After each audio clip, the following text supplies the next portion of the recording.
투자의 성향이 어떻든 1억은 빨리 모을 수 있어요. 빨리 1억을 만들려면 가장 중요한 게 매월 말일날 하는 겁니다.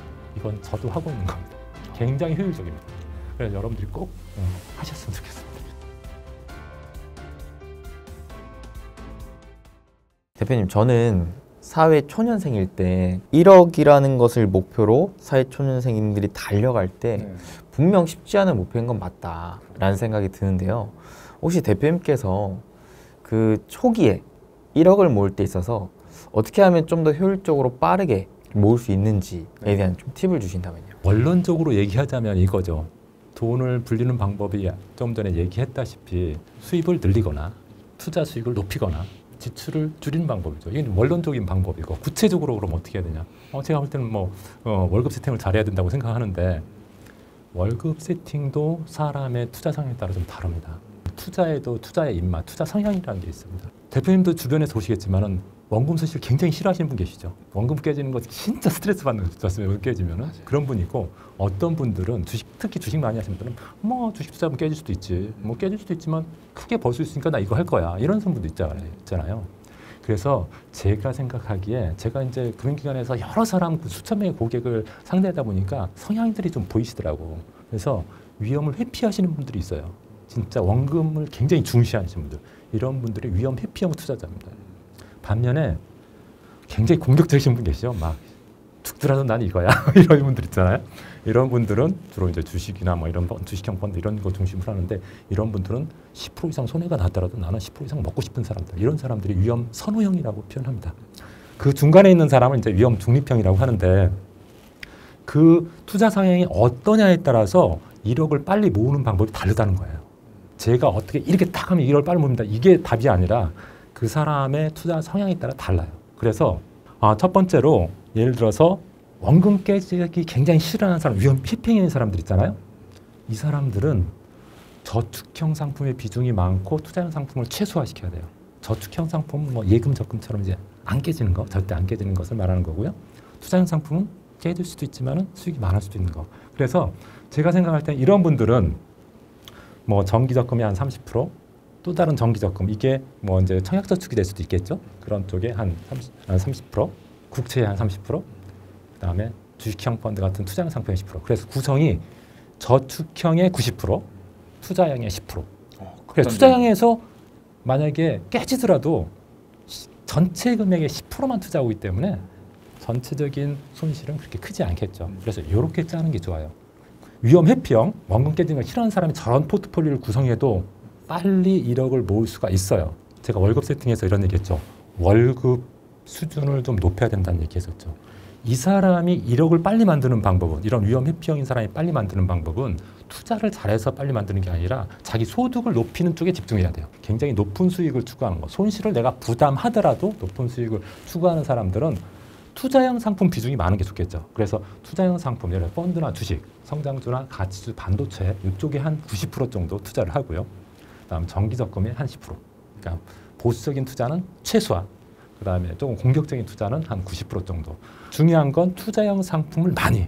그다음에 저축형 상품은 최소한으로 하는 게 이런 위험 선호형 투자자의 어떤 포트폴리오라고 할 수 있고, 이분이 빨리 1억을 만들려면은 가장 중요한 게 위험 관리입니다. 이분이 1억을 못 만들게 만든 가장 큰 요인은 깨지는 것 때문에 그런 거잖아요. 그렇죠. 그래서 위험 관리를 굉장히 공부하고 중심적으로 해야 되죠. 그래서 주식을 투자한다면은 파생 상품으로 해지를 한다든지, 아니면은 교체 투자를 다른 상품으로 빨리 교체를 한다든지, 아니면 반대 포지션 취하는 포지션을 만든다든지, 이런 걸 통해서 내가 큰 수익이 날 수 있는데 크게 손실 나면 안 되니까, 이런 분들은 큰 손실 날 가능성이 큰 분들이잖아요. 그러니까 위험 관리에 치중하면 빨리 1억이 될 겁니다. 이제 위험 선호형도 아니고 회피형도 아니고 이제 중간 정도, 내가 무슨 성향인지 난 잘 모르겠어 그런 분들, 대부분 이런 분들이 많더라고요. 제가 금융기관에서 고객들 만나다 보면은 이런 분들은 제가 볼 때 위험 중립형이라고 생각을 하고 반반씩 하는 거죠. 저축형 상품 반, 투자형 상품 반. 그래서 한 적금 같은 거 이런 쪽에다 한 50% 좀 2개 정도 나눠서 하고, 그다음 펀드 같은 투자형 상품에 한 반반씩 나눠서 하고, 이렇게 해나가는 게 좋겠다고 생각하는데, 이런 사람이 1억을 빨리 모으려면은 어떻게 하는 게 좋으냐면은 원칙적인 투자 방식을 고수하는 거죠. 성공 투자 방식 보통 우리가 많이 얘기하죠. 분산 투자, 분할 투자, 장기 투자. 이것을 지키는 거죠. 그러니까 한 군데 상품에 몰아넣지 말고 여러 한 4개 정도의 상품에 나눠하고 그 다음에 한꺼번에 몰빵하지 말고 분할해서 투자하고 1, 2년에 샀다 팔았다 하지 말고 한 3년, 5년 좀 길게 가져가면은 이 사람도 빨리 1억을 모을 수가 있는 거죠. 그래서 투자의 성향이 어떻든 1억은 빨리 모을 수 있어요. 내가 공격형 투자자라고 해서 빨리 모으고 보수적인 투자자라고 해서 늦게 모을 수 있는 건 아니죠. 내가 보수적인 투자자, 위험 회피형이면은 수익 증대, 나의 소득을 증대시키는 데 노력하면은 빨리 모을 수가 있고 내가 좀 공격적인 투자자라면은 투자 수익을 증대시키면서 위험을 관리하는 방법에 노력하면은 빨리 모을 수가 있겠죠. 그러면은 한번 그 다음 단계로 넘어가 볼까요? 사실 지금 이 영상을 시청하고 계신 분들은 이미 1억 이상 모은 분들이 많을 수도 있거든요. 왜냐하면 이미 투자를 좀 선호하시는 분들이 많기 때문에. 자, 그러면 만약에 내가 1억을 좀 세팅했어요. 이렇게 대표님께서 말씀하셨던 것처럼 아끼고 막 저축하고 하면서 어떻게 해서든 1억을 모았어요. 그러면은 이러한 상황에서는 또 어떤 자산 포트폴리오를 짜는 게 좀 유리할 것이느냐. 이런 것도 좀 여쭙고 싶네요. 일단은 저는 어떻게 했다는 거 먼저 말씀드릴게요. 왜냐하면 사람마다 조금 전에 말씀드렸다시피 투자 성향에 따라 다 다르잖아요. 근데 저도 좀 약간 위험 선호형에 가깝습니다. 대표님처럼. 그래서 저는 사실은 예금 같은 건 저 은행도 다녔지만은 예전에 지금은 예금이 비중이 굉장히 적습니다. 뭐 예를 들어 청약저축 같은 거나 있고 그렇지 뭐 다른 거 투자 목적으로 하는 그런 예금은 거의 없습니다. 일시적으로 이제 보유하는 정도의 수준, 보관하는 정도의 수준의 예금은 있을지 몰라도 그걸 가지고 이렇게 수익률을 높이고자 하는 그런 예금은 거의 없다고 해도 과언이 아닌데요. 제가 만약에 1억이 만약에 종잣돈이 있다 하면 저는 주로 이제 투자형 상품 중심을 할 겁니다. 그런데 투자형 상품은 이제 대표적인 게 주식인데 저는 주식은 일단 피할 겁니다. 왜냐하면은 주식은 이제 제 입장에서 봤을 때는 일단은 종목 연구도 많이 하고 매 시세도 계속 봐야 되고 여러 가지 신경 쓸 게 되게 많잖아요. 그래서 저는 펀드로 할 겁니다. 펀드로. 저는 개인적으로 실제 ETF로 많이 합니다.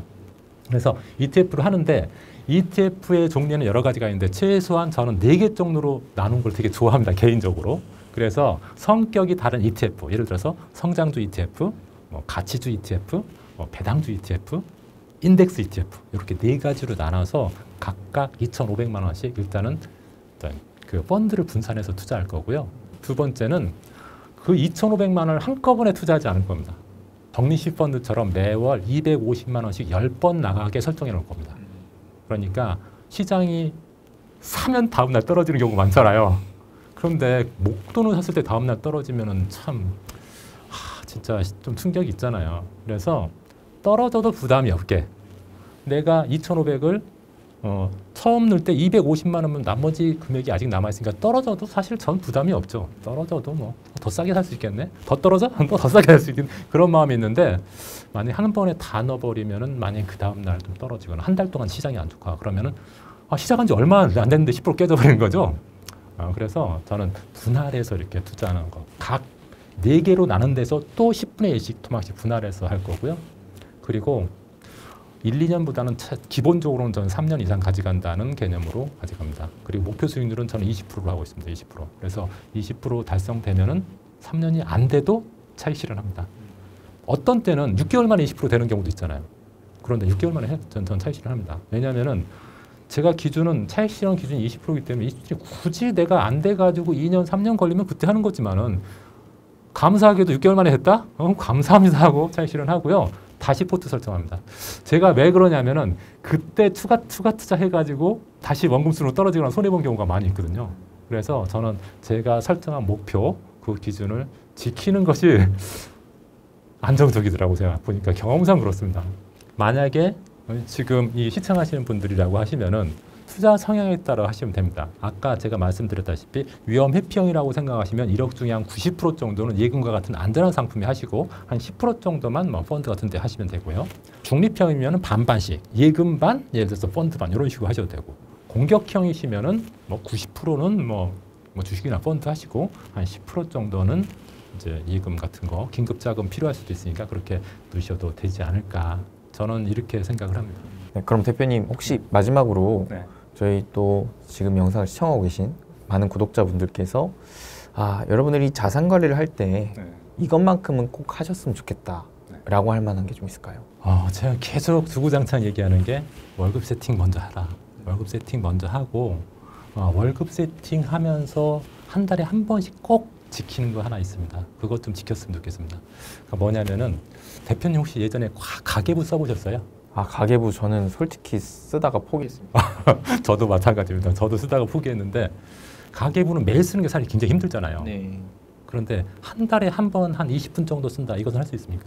그건 할 수 있을 그 정도는 할 수 있을 거라고 생각합니다. 제가 생각할 때는 가계부 쓰는 것은 현실적으로 좀 지키지 못할 가능성이 큰데 한 달에 한 번 매월 말일날 자기의 어떤 그 월급 세팅 결과를 검증하는 거 이런 것들은 저는 필요하다고 생각하거든요.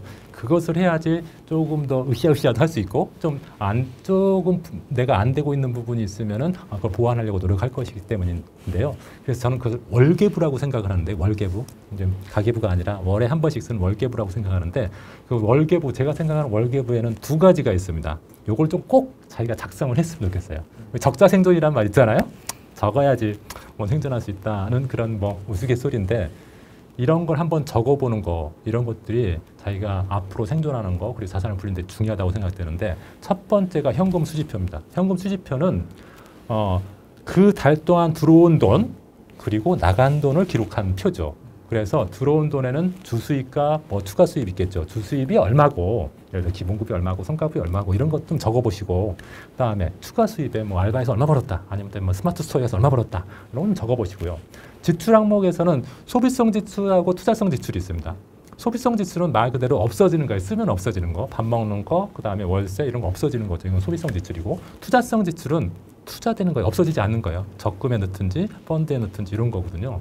이런 것들을 한번 다 적어보는 거죠. 적어본 다음에 이번 달 현금 수입 한번 검증해보는 거죠. 수입 내가 목표한 계획, 플랜 내가 주수입 400에 추가 수입 100 해서 500을 나는 목표를 하고 있는데 실제로 주수입은 260만 원, 추가 수입은 40만 원. 그래서 주수입은 140만 원 부족하고 추가 수입은 60만 원 부족하네. 와 이번 달 내가 잘 못했으니까 다음 달에 분발해야겠다. 이런 생각 한번 가져보는 거고요. 소비성 지출 200만 원. 목표인데 200만 원 달성했습니다. 수입은 달성 못해놓고 소비성 지출은 달성해서 좀 반성해 볼 필요가 있고요. 계획만큼 했으니까 나쁠 건 없죠. 그리고 투자성 지출 이건 저축이나 펀드 투자하는 건데 300만 원 계획 세워놨는데 100만 원, 200만 원 마이너스다. 이번 달은 내가 조금 평가 점수가 안 좋겠구나. 다음 달엔 좀 높여보자. 이런 것들을 한번 적어보면서 자기 반성을 한번 해보는 거죠. 두 번째가 이제 자산 상태표인데 자산 상태표는 지금까지 내가 쌓아온 자산이 얼마나 되느냐를 매월 말일날 한번 보는 거죠. 그래서 자산에는 두 가지가 있죠. 금융자산하고 실물자산이 있습니다. 그래서 금융자산에 뭐 예금, 펀드, 주식 이 금액 한번 적어보시고 그다음에 실물자산 뭐 주택이 얼마고 뭐 그림 있으면 그림값이 얼마고 이런 거 적어서 보시고요. 부채가 있으면 부채가 얼마인지 그래서 순자산이 얼마인지를 한번 써보는 거죠. 그래야지 내가 10억을 목표로 하고 있는데 자산이 지금 얼마큼 돼 있는지를 매달 확인할 수 있는 거죠. 그래서 이것도 금융자산과 실물자산 비중이 어느 정도 되는지 저 개인적으로는 금융자산과 실물자산이 한 50대 50으로 되는 게 좋다고 생각합니다. 그런 것도 한번 확인해 보시고요.